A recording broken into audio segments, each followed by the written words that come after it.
ଗୀତା ଭାଗବତ ଆମକୁ ନୂଆ ବୈଷୟିକ ଜ୍ଞାନ କୌଶଳ ନ ଦେଇପାରେ, ନୂଆ ଟେକ୍ନୋଲୋଜି ନ ଦେଇପାରେ, କିନ୍ତୁ ଏ ସମାଜରେ କେମିତି ବଞ୍ଚିବାକୁ ହବ, ମଣିଷ ଭଳି କେମିତି ବଞ୍ଚିବାକୁ ହବ, ସେଥିପାଇଁ ତ ଯଥେଷ୍ଟ ଜ୍ଞାନ ଦେଇଛି।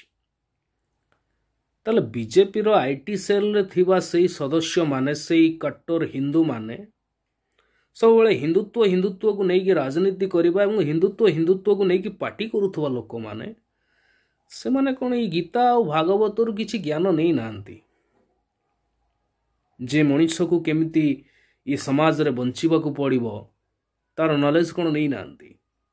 କଟ୍ଟର ହିନ୍ଦୁମାନେ ନିହାତି ଭାବରେ ତାକୁ ତ ପଢ଼ିକିରି ତାର ଜ୍ଞାନଟାକୁ ଆତ୍ମୀକରଣ କରିଥିବେ। ତାହେଲେ ବଳତ୍କାରୀ କେମିତି ହେଇପାରୁଛନ୍ତି ଏମାନେ? गीता भागवत नहेला नहीं। भारत का बच्चा बच्चा जय श्री राम बोलेगा, ये जो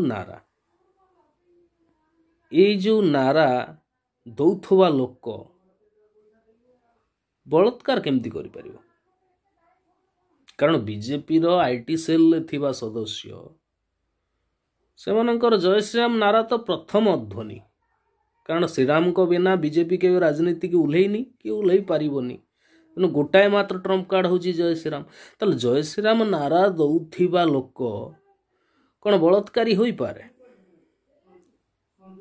जदि तमे बलात्कारी को आदर्श बोली भावुच ताले मर्यादा पुरुषोत्तम श्रीराम को ना नहीं कहीं खसी जावाक चेष्टा करुच बा तम परी आउरी केते अछंती एई प्रकार माने बलात्कारी आदर्श एवं कथावार्ता रे जय श्रीराम नारा। आपण माने विचार करंतु।